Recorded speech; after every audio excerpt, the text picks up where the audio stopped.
क्या उद्देश्य है? आज बैठक बुलाए हैं, प्रेस कॉन्फ्रेंस कर रहे हैं, क्या मामला क्या है? देखिए, ये मामला है कि परसों जो है हमारे ऊपर कुछ वार्ड पार्षदों ने ये आरोप प्रत्यारोप लगाया था कि मैं जमुई नगर परिषद के विकास कार्य में कुछ बाधा डाल रहा हूं। तो उन्होंने ये स्पष्ट नहीं बता पाया कि मैं क्या बाधा डाल रहा हूं। आखिर मेरे द्वारा कौन सा ऐसा शिकायत किया गया है जिससे कि नगर परिषद का कार्य पूरी तरह से प्रभावित हो चुका है। उन लोगों का यह आरोप था कि नगर परिषद का विकास कार्य मैंने प्रभावित किया है। यह आरोप किसके द्वारा लगाया? ये वार्ड पार्षदों के द्वारा लगाया गया है, जो वीडियो साक्ष्य के तौर पर हमने आप लोगों को सभी मीडिया बंधुओं को दिया है। और उसी आधार पर आज की प्रेस कॉन्फ्रेंस हमने बुलाई है आप सभी मीडिया बंधुओं को। तो मैं ये बताना चाहता हूं कि मैंने क्या कंप्लेन किया है जो कि नगर परिषद को विकास की गति मिलेगी, या नगर परिषद को भ्रष्टाचार से मुक्ति मिलेगी, या नगर परिषद में व्याप्त घोटाले का उजागर होगा, या फिर विकास कार्य प्रभावित होगा। आज आप लोग चौथा स्तंभ कहलाते हैं मीडिया बंधु। ये आप लोगों का पूर्ण अधिकार है कि ये सारे प्रमाण के साथ आज मैं उपस्थित हुआ हूं कि जितने भी प्रमाण मेरे पास हैं, ये सारे प्रमाण सबकी फाइल हमारे पास उपलब्ध है। आप सभी मीडिया बंधुओं को एक एक फाइल आप लोगों के लिए हमने कल पूरा दिन भर बैठ करके तैयार किया है। आप उन फाइलों को देखिए कि मेरे द्वारा कौन सा कंप्लेन किया गया है, किस किस भ्रष्टाचार को उजागर करने का प्रयास किया गया है, या फिर मैं विकास कार्य में बाधा डाल रहा हूं। ये निर्णय आप लोगों को भी करना है। और जो हमारे जमुई के जो वरीय अधिकारी हैं, जिलाधिकारी महोदय, जिनके पास हमने कंप्लेन पे कंप्लेन किया, परंतु आज तक उन्होंने हमारे किसी भी शिकायत आवेदन पर कोई भी कार्रवाई नहीं की। आखिर ऐसा क्यों उन्होंने नहीं किया, किनका उनके ऊपर दबाव है, ये तो जिलाधिकारी महोदय ही बता सकते हैं। अब देखिए कि हमने एक आरोप हमारे ऊपर आया कि नगर परिषद में शुरुआती दौर में जनवरी में हंगामा हुआ, बैठक हुआ, उसके बाद 9 महीना तक मैं चुप रहा, जबकि ये सबसे बड़ा महा झूठ है। आप देखिए कि सबसे पहला प्रमाण ये है कि मैं जमुई नगर परिषद का उपाध्यक्ष हूं। मुझे जानने का ये अधिकार है कि नहीं कि जमुई नगर परिषद में कौन सा सामग्री का खरीदारी हुआ है, कौन सा विकास कार्य कहाँ क्या किया गया है। ये मेरा पूरा अधिकार है, ये मेरा संवैधानिक अधिकार है। लेकिन मुझे आरटीआई मारना पड़ा जब मैं थक गया। 5 महीना मांगते मांगते और टाल मटोल करते करते मुझे कोई जवाब नहीं मिला, तो मुझे ये आरटीआई का सहारा लेना पड़ा। 20/5/2023 को हमने आरटीआई मारा। और जो कहा जा रहा है कि मैं 9 महीना तक चुप था, तो ये 9 महीना कहाँ मैं चुप रहा, ये निर्णय आप लोगों को भी करना है। आरटीआई के तहत हमने किन किन सामग्री की खरीदारी हुई, किस किस की बहाली हुई, किस किस का क्या योजना पर कार्य हुआ है, इन सभी की जानकारी हमने मांगी है। जब मुझे इन सभी चीजों की जानकारी नहीं मिली, फिर मैं लास्ट में वकीलों से राय विचार करके फिर वकील साहब ने मुझे बताया कि 15/12/2023 को फिर हमने एक आरटीआई मारा कि इसका जवाब अभी तक मुझे प्राप्त नहीं हुआ है। ये पहला विषय है। दूसरा विषय कि 14/10 को जो भी कार्यालय के प्रयोग हेतु लैपटॉप प्रिंटर जो उपलब्ध करवाया जाता है विकास कार्य के लिए या जिस भी कार्य के लिए, वो आज तक मुझे नहीं मिला है। 14/10 को हमने पत्र लिखा है जिसमें हमने कार्यालय के प्रयोग हेतु लैपटॉप एवं प्रिंटर का मांग किया, जो आज तक मुझे प्राप्त नहीं हुआ है। हमारे बगल में जमुई चैम्बर ऑफ कॉमर्स के उप सचिव महोदय बैठे हुए हैं। सारा लेटर टाइप हम इनसे करवाते हैं। ये हमारे बहुत बड़े सहयोगी हैं जो निःशुल्क में हमको सेवा देते रहते हैं। ये दूसरा चीज देखिए कि 2 नवंबर को हमने एक आवेदन लिखा कि कार्यालय के द्वारा टेंडर की सूचना नहीं देने के संबंध में। इसकी प्रतिलिपि जिलाधिकारी जमुई, प्रमंडलीय आयुक्त मुंगेर जमुई, अपर सचिव नगर विकास एवं आवास विभाग पटना, प्रधान सचिव नगर विकास आवास विभाग पटना, माननीय मंत्री नगर विकास आवास विभाग पटना और प्रभारी मंत्री जो हमारे जमुई जिला के हैं श्रवण जी, उनको हमने लिखा। ये सारा पत्र हमने लिखा कि हमें कार्यालय के द्वारा टेंडर की कोई सूचना उपलब्ध नहीं कराई गई है। तो आखिर अंदर से कौन सी खिचड़ी पक रही है, किसको टेंडर देने की प्रक्रिया हो रही है, क्या गड़बड़ हो रहा है, कौन से भ्रष्टाचारी को टेंडर दिया जा रहा है, ये हमें कोई सूचना नहीं मिली। इसके बाद 5 जनवरी को फिर हमने कैशबुक के संबंध में फिर जो है सो इनको लिखा है कि जमुई नगर परिषद में जो कैशबुक है वो हमको नहीं दिखाया गया है, जिसकी सूचना आज तक हमको नहीं दी गई है।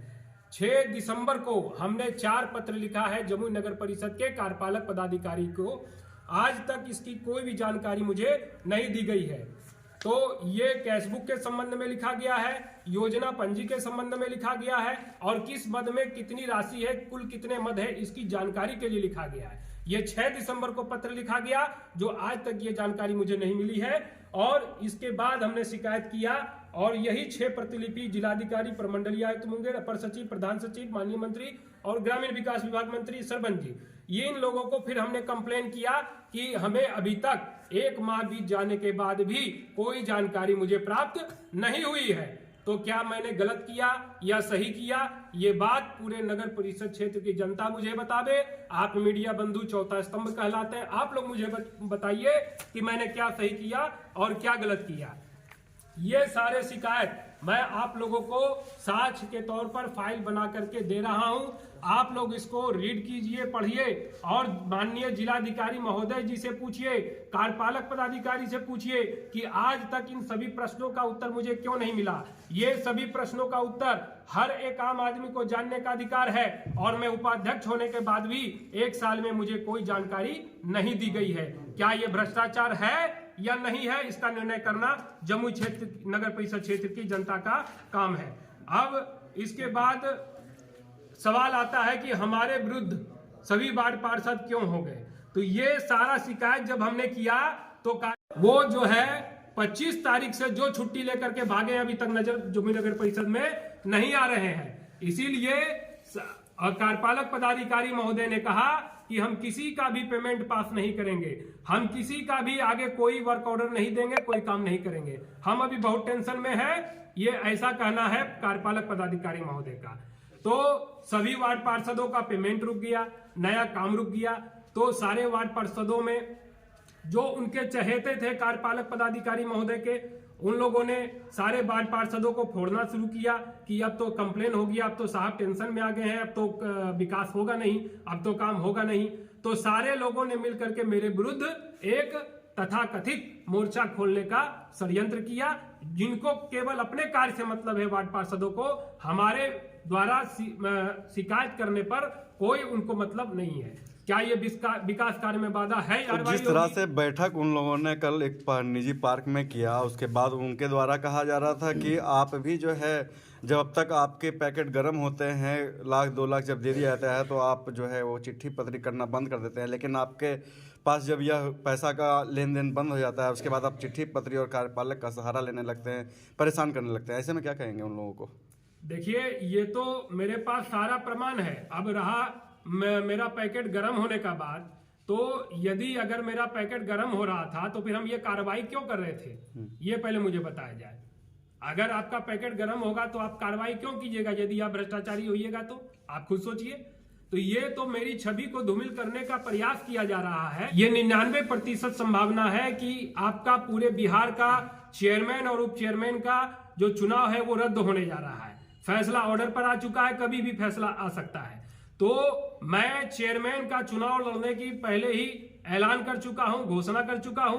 इसीलिए जो कद्दावर लोग हैं, जो चुनाव लड़ना चाहते हैं, जो कुछ लोग पहले चुनाव लड़ चुके हैं, उन्हीं में से कुछ लोगों ने ये षड्यंत्र रचा और पैसे का भारी भरकम खेल चल रहा है और सबको अपनी ओर आकर्षित किया जा रहा है कि नीतीश कुमार को किसी भी हाल में बदनाम कर दो, इनको कमीशन खोर साबित कर दो, इनको घूसखोर साबित कर दो, ताकि ये चेयरमैन का चुनाव नहीं जीत पाए। मैं डंके की चोट पर ऐलान करता हूं कि मैं चेयरमैन का चुनाव लड़ूंगा यदि अभी चेयरमैन का यदि हाईकोर्ट चुनाव अगर रद्द कर देता है, और रद्द करने के बाद मैं चुनाव जीतूंगा और जमुई नगर परिषद का अगला चेयरमैन मैं ही हूं। और एक ही षड्यंत्र नहीं चल रहा है, कई प्रकार के षड्यंत्र चल रहे हैं। अभी विगत कुछ दिनों पूर्व मसौड़ी में पवन साहू जी को गोली मार करके हत्या करने का प्रयास किया गया था, गोली मारी गई थी। उसमें जो है हम लोग एसपी साहब के पास गए, जमुई चैम्बर ऑफ कॉमर्स के सभी अधिकारी मिलने के लिए, कि हम लोग पवन साहू जी के हत्यारे का गिरफ्तारी के लिए उनसे मिलने के लिए गए। तो जो भी लोग चेयरमैन का जो चुनाव लड़ना चाहते हैं, जो हमारी छवि को धूमिल करना चाहते हैं, उन्होंने क्या किया कि ये अफवाह उड़ा दिया कि हम लोग गए थे, जिसकी गिरफ्तारी हुई है घंटी साहू की, जो गोली मारने में जिनकी संलिप्तता बताई जा रही है, उनके पैरवी में जमुई चैम्बर ऑफ गया था Jammu chamber of commerce Jammu गया था पैरवी करने के लिए। ये हुआ पहला षड्यंत्र। ये हुआ दूसरा षड्यंत्र कि जो सो भी आप बता रहे हैं कि मेरा पैकेट गर्म हुआ, हम मुझे कमीशन मिला, ये इसको दूसरा षड्यंत्र कहेंगे। और तीसरा षड्यंत्र, जो तीसरी अफवाह जो उड़ रही है पूरे बाजार में, ये उड़ रही है कि चेयरमैन के द्वारा 1 लाख रुपया महीना हमको दिया जा रहा है मुंह बंद करने के लिए, ताकि मेरी छवि जो है सो धूमिल हो जाए और मैं बदनाम हो जाऊं और मैं चेयरमैन का चुनाव हार जाऊं। लेकिन ऐसा कुछ नहीं होने वाला है। मैं ये बता देना चाहता हूं कि अगली विजय हमारी होगी, घोषित यह परिणाम है, उसका कोई क्या बिगाड़ेगा, जिनके रक्षक प्रभु श्री राम है। इसलिए मैं बता देना चाहता हूं। आप सनातनी हैं, हिंदू धर्म से भी आते हैं, हिंदू को काफ़ी बढ़ावा भी देते हैं। पिछले बैठक में कई बैठक जो होती थी उसमें कई वार्ड पार्षद आपके साथ होते थे। आज पहले 22 होते थे, 23 होते थे, आज आपके पास 6 हैं। क्या कारण है जो वार्ड पार्षद धीरे धीरे अलग हो गए? इसका सबसे प्रमुख कारण यह है कि बिहार सरकार ने अधिनियम 2007 के तहत, नगर पालिका एक्ट अधिनियम 2007 के तहत उप चेयरमैन को कोई पावर नहीं दिया, कोई अधिकार नहीं दिया, कानून में कोई पावर उनको नहीं दिया। जब हमारा हस्ताक्षर का कोई जरूरत ही नहीं था तो हम लोगों का चुनाव कराने की जरूरत ही क्या थी? तो सारे वार्ड पार्षद अच्छी तरह से जान रहे हैं कि उप चेयरमैन के पास तो कुछ पावर ही नहीं है, तो इनके साथ सट करके हमको क्या लाभ मिलेगा। इसलिए मेरे साथ कोई नहीं है। और जिनके हस्ताक्षर का पूरा वैल्यू है, जिनके हस्ताक्षर से कार्यपालक पदाधिकारी महोदय और चेयरमैन के हस्ताक्षर से नगर परिषद में कुछ भी हो सकता है, सारे वार्ड पार्षद उनकी ओर आकर्षित हो गए हैं। क्योंकि वार्ड पार्षद को अपने वार्ड में विकास चाहिए। अगर वो विकास नहीं करेंगे तो जनता उनको गाली देगी। वो थोड़े जानने जा रहा है कि आपके नगर परिषद में क्या राजनीति चल रही है। इसीलिए कोई भी वार्ड पार्षद मेरे साथ नहीं है। लेकिन जो भावनात्मक तौर पर जो मेरे साथ है, वो अंदरूनी तौर पर मेरे साथ है। और सबसे बड़ी बात कि ये जो सबसे बड़ा षड्यंत्र, एक हमारे पास भी सूत्रों के हवाले से खबर आ रही है कि जो कंप्लेन हमने किया है, जो शिकायत हमने किया है, उस पर जो है हमारे ऊपर हरिजन एक्ट करवाने की तैयारी और योजना बन चुकी है। और दूसरा खबर ये भी आ रहा है कि हमारी हत्या भी करवाने की योजना बन चुकी है। और विगत कुछ 2 बार से मैं ये देख रहा हूं कि कुछ लोग हमारी रेकी कर रहे हैं। ऐसा 2 बार मुझे संदेह हुआ है इधर 1 सप्ताह के दरमियान। किसके ऊपर शक है? कौन ये करवाना चाह रहा है? देखिए, अब मैं नाम बताऊंगा तो आप कहिएगा प्रमाण दीजिए, तो प्रमाण मेरे पास है नहीं। अगला फिर मानहानि का मुकदमा मेरे ऊपर करेगा। तो हमारे सारे वार्ड पार्षद है, तो सारे वार्ड पार्षद उसी के पक्ष में थोड़े हैं। जहां योजना बनती है, जहां कुछ बातें होती है, कुछ हमारे लिए भी हिंदूवादी होने के नाते कुछ अंदर से जिनका लगाव है, काम करते हैं। वार्ड पार्षद 20 के प्रतिनिधि के द्वारा आपको क्या चैलेंज, खुला चैलेंज दिया गया है, इसको किसे देखते हैं आप? तो जो भी चैलेंज दिया गया है वार्ड पार्षद 20 के प्रतिनिधि के द्वारा, मैं उस चैलेंज को स्वीकार करता हूं। वो समय और जगह और तारीख बता दे कि कब आना है और कैसे आना है। और मेरा इतिहास से लेकर के वर्तमान उलट करके वो देख लें कि हमने कौन कौन सी लड़ाइयां लड़ी है और आगे मैं कौन सी लड़ाइयां लड़ सकता हूं। और जब उनको इच्छा हो, जैसे इच्छा हो, जो चैलेंज हो, मैं सब चैलेंज को सीना ठोक कर स्वीकार करता हूं। दम हो तो हमको बुला ले। जो